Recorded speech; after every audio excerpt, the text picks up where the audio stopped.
Bonjour tout le monde, j'espère que vous allez bien, que les observations du premier chakra à l'endroit et du premier chakra à l'envers se sont bien passées, que vous avez noté, vous avez remarqué, voilà tout simplement.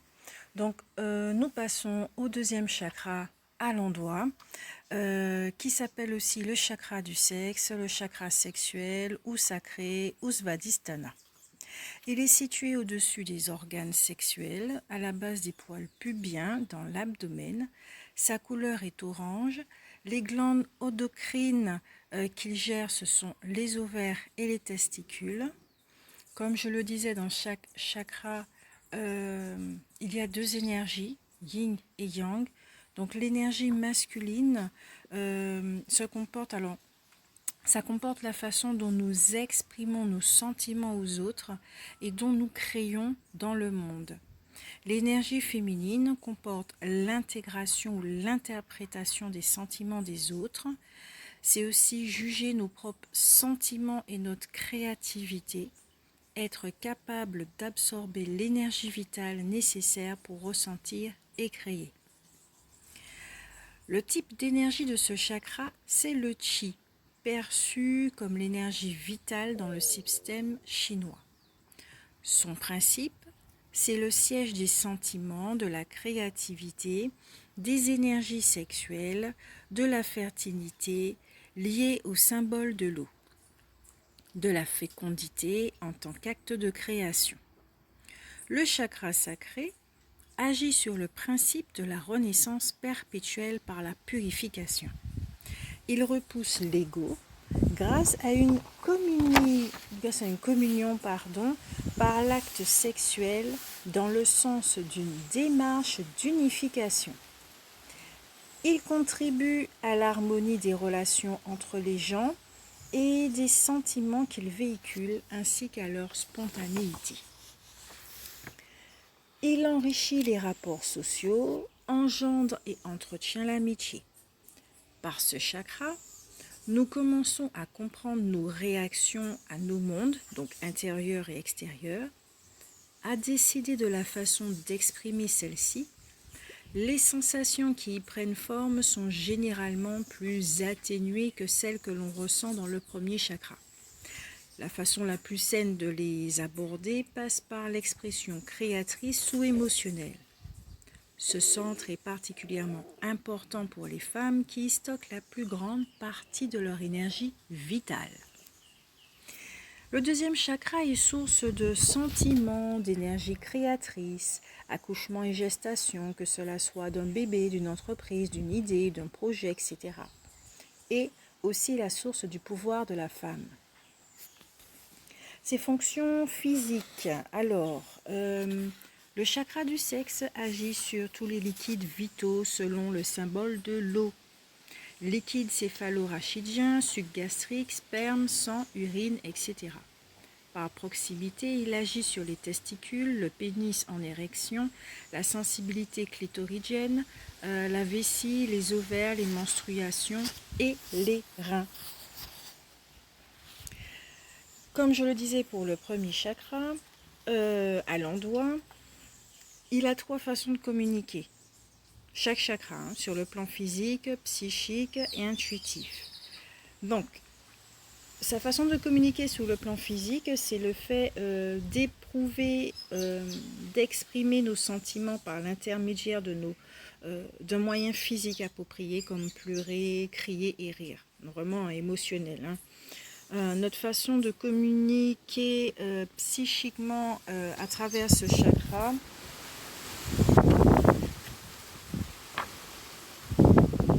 je laisse le vent passer. Alors oui, la communication psychique est connue comme ressentir de la sympathie, la capacité de faire l'expérience de nos propres sentiments ou de ceux d'une autre personne dans le but de comprendre et de nous débarrasser de croyances autodestructrices. Ce dont nous aide à disséquer les émotions, c'est-à-dire les sentiments mêlés aux pensées, comme par exemple « je suis en colère, par conséquent je suis méchant ». Donc s'identifier vraiment à l'émotion. La façon de communiquer intuitivement, c'est de ressentir de l'empathie pour tirer une leçon de l'âme ou aider à intégrer plus pleinement l'âme dans le corps. Cela pourrait comporter d'éprouver les sentiments d'une personne que nous avons blessée ou faire l'expérience des sentiments de notre âme lorsqu'elle s'intègre plus pleinement dans le corps. Vous voyez, hein, l'empathie et le second chakra sont extrêmement liés. Il y a aussi des degrés quand on est trop empathique. Effectivement, c'est quand le deuxième chakra est trop ouvert. D'accord ? Ce qu'il renferme, ce sont les sentiments de soi et ceux des autres, hein, toujours en lien avec l'empathie. Alors, on va passer à la partie la plus intéressante, c'est-à-dire la détection d'un surdimensionnement de ce chakra qui est très important à connaître quand il est en sur-régime ou suractif. Alors, nous avons des tendances à la boulimie sexuelle, à la nymphomanie, au priapisme, à la pratique de l'acte sexuel sans communion. On recherche des partenaires dont la seule identification est le sexe, rapports commerciaux ou dans l'acte sexuel. Exagération des fantasmes inassouvis, il y a énormément de frustration à ce niveau-là. Donc, on comprend que le rééquilibrage se fera par un travail au niveau du chakra du cœur, toujours, ouverture aux sentiments, et celui de la gorge, communication.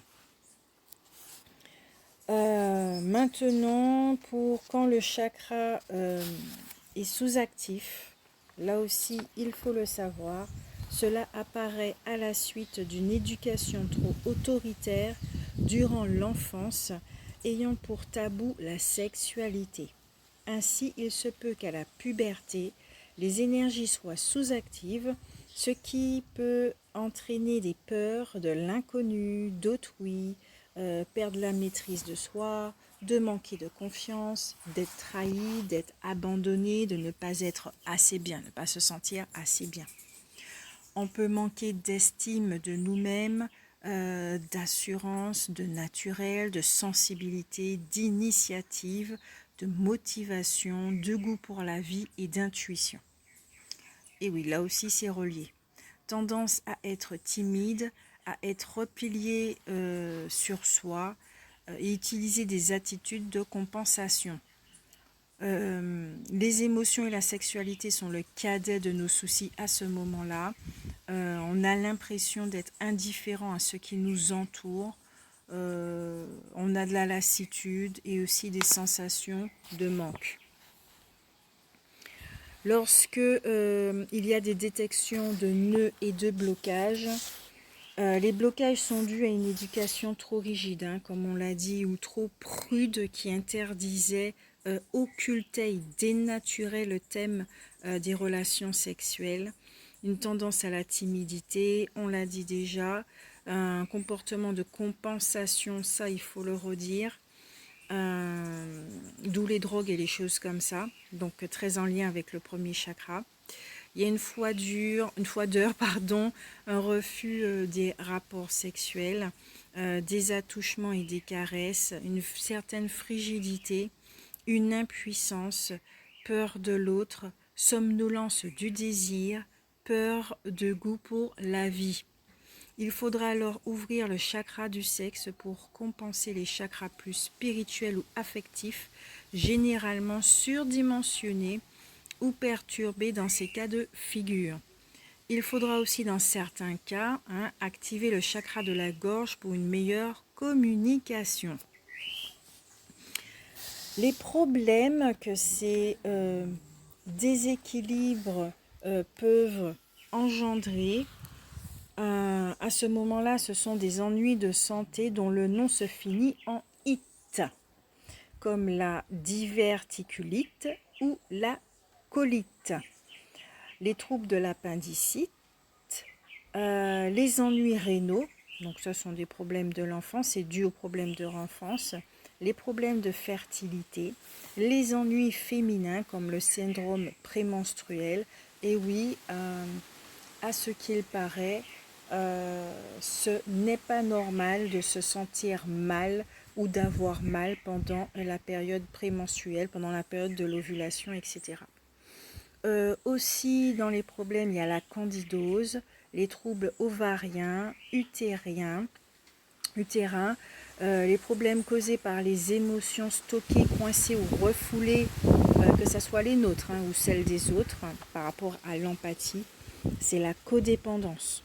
Donc ressentir ou stocker littéralement les sentiments de quelqu'un d'autre, les blocages créatifs. Les dépendances comprennent manger trop d'hydrates de carbone à base de gluten, les achats compulsifs ou surémotivité ou sous-émotivité. Et oui, ça en fait des choses.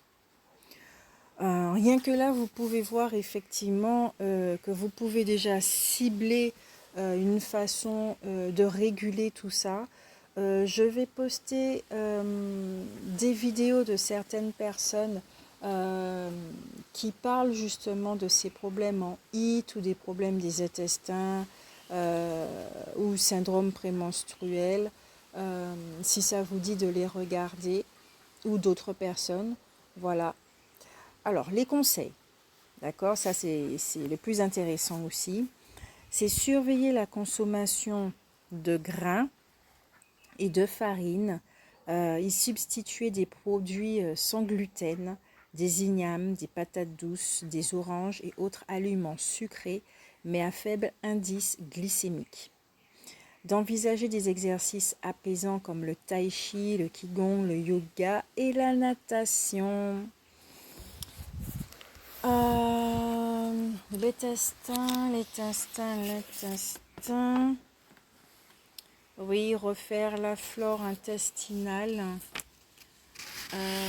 Oui, refaire la flore intestinale, parce que vous savez déjà que quand l'intestin, le système digestif, ça va pas, c'est le premier ou deuxième cerveau. Bon, pour moi, c'est vraiment le premier cerveau parce que quand il va pas bien, ça agit directement au niveau du cerveau. Ensuite, dans les glandes surrénales, la glande thyroïdienne, non, la glande hypophyse et ensuite la glande thyroïdienne. Donc, c'est tout un système, tout est relié, on le sait déjà. Donc, pour les méditations que nous allons faire selon les chakras, là, pour le deuxième chakra, nous allons voir effectivement les pierres qui sont utiles. Soit vous les avez déjà, ce n'est aucune obligation d'en acheter, d'accord? On fera 100 si vous n'en avez pas. Si vous en avez, c'est parfait. Donc les pierres utiles pour le chakra du sexe, on utilisera essentiellement des pierres oranges, des différentes tonalités, jaune-orange, orange-rouge, orange-brun. Ok?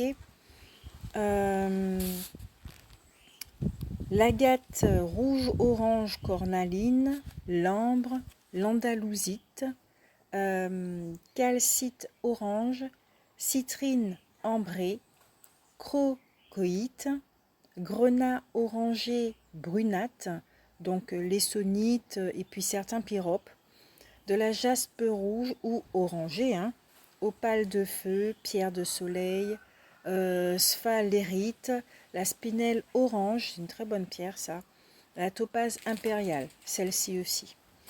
Donc